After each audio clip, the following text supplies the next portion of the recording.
Back in February of 2021, most people in Texas went to bed expecting a cold night, but nothing that unusual. Weather forecasts were talking about a winter storm moving through the state, but Texans hear that kind of thing every few years, and most of the time it ends up just being a little bit of ice and maybe some snow that melts by the afternoon. This storm didn't do that. Temperatures started dropping across the state late on February 14th, and they kept falling throughout the night. By the early morning hours of February 15th, places like Dallas, Austin, and Houston were dealing with temperatures they almost never see. Some areas dropped into the single digits. For Texas, that's extremely cold, but the weather itself wasn't the real disaster. The real problem was the power grid.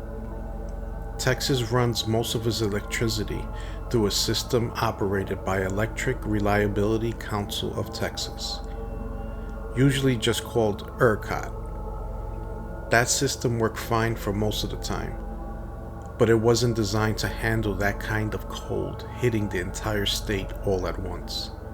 As the temperatures dropped, the demand for electricity shot up. Millions of people had their heaters running at full blast, trying to keep their homes warm. At the same time, power plants across the state started failing. Natural gas lines froze. Equipment iced over. Some wind turbines shut down because the blades were covered in ice. Within a few hours, the grid was losing power generation faster than the operators could replace it. Around 1:30 in the morning, ERCOT realized they were running out of options. If the grid kept losing power plants, the entire system could crash. And if the entire grid collapsed, it might take weeks or even months to restart it. So they made the call to start shutting power off intentionally. The plan was to rotate outages between neighborhoods, something called rolling blackouts. The idea was simple.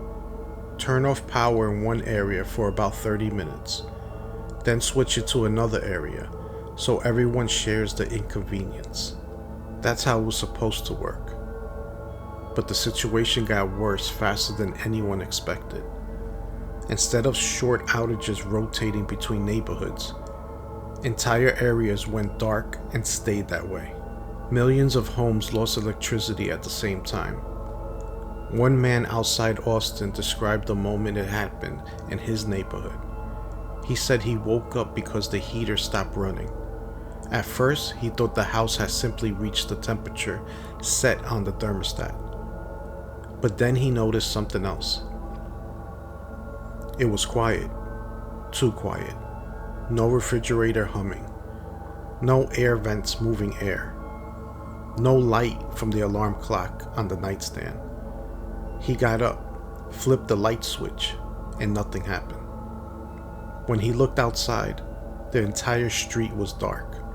No porch lights, no street lights, no houses with power. At that point, most people assumed it would come back quickly. Power outages happen everywhere.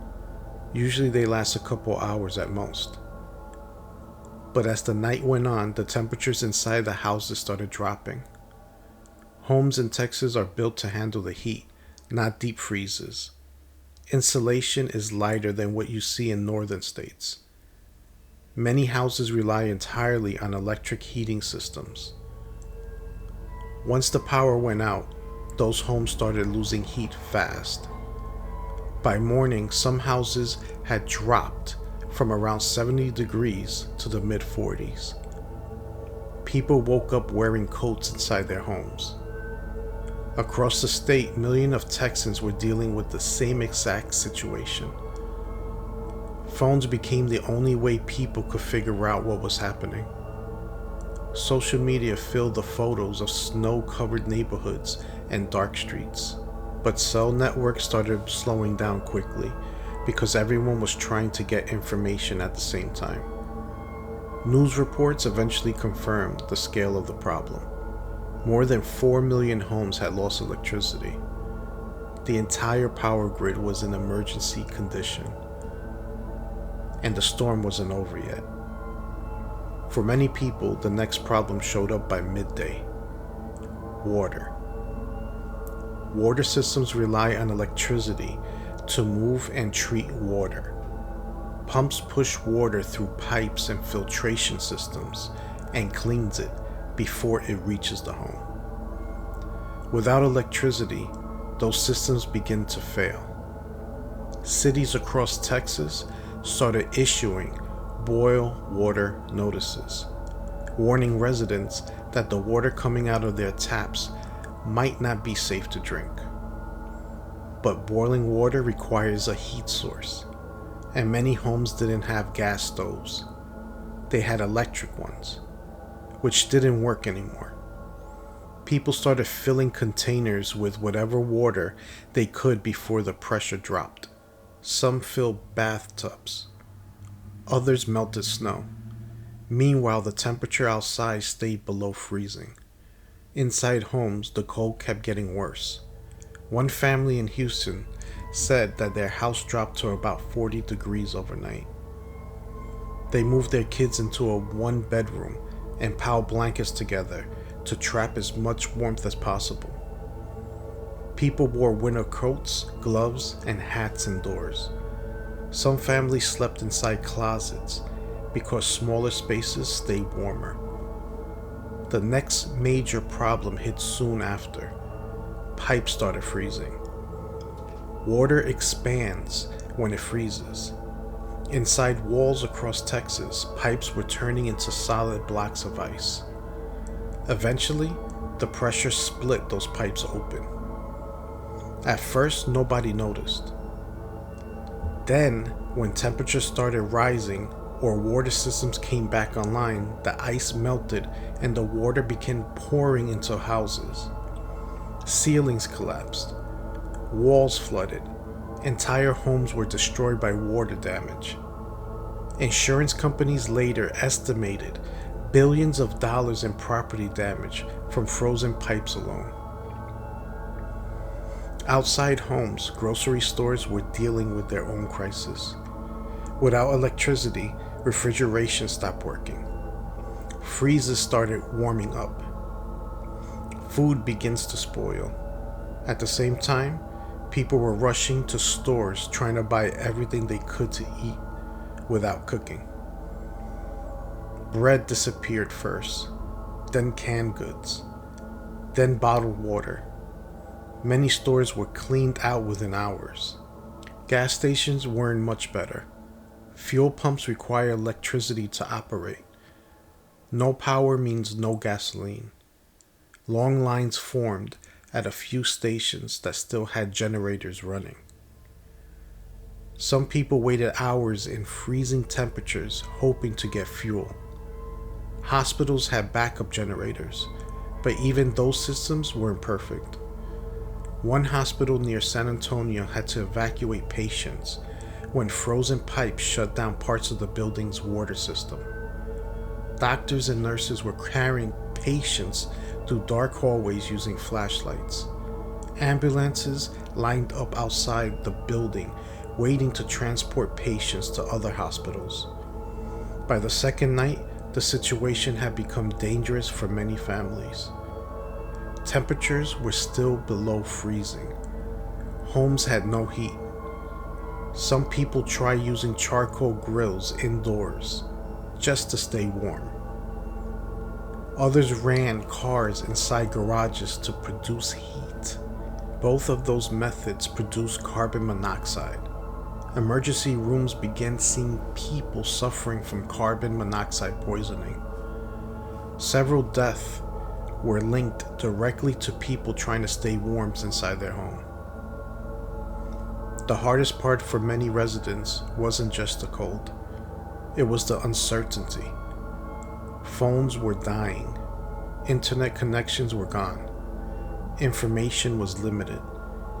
People had no clear idea when the power would return. Some families sat in freezing homes for more than 48 hours waiting for electricity. Eventually, the weather began warming up slightly, and power plants slowly started coming back online. Grid operators carefully restored electricity across the state. Lights flickered back on. Heaters started running again. Refrigerators hummed back to life. But the damage was already done. Millions of homes had suffered water damage. Entire neighborhoods had gone days without heat. More than 200 people died during the crisis. After the storm passed and life slowly returned to normal, many Texans said the same thing. They had always assumed the power grid would never fail for that long. Electricity was something people thought would always be there. But during that winter storm, millions of people learned how quickly modern life can fall apart when the power stops working. For many of them, it only took a few hours without electricity to realize how unprepared they actually were. And this is why, like the event that happened at Texas, are often talked about in preparedness circles today. Not because people expect the same disaster to happen again tomorrow, but because the storm showed something that most people rarely think about. The systems that make modern life comfortable are strong most of the time. But when they fail, they can fail very quickly. And when that happens, millions of people suddenly find themselves dealing with problems they never expected to face.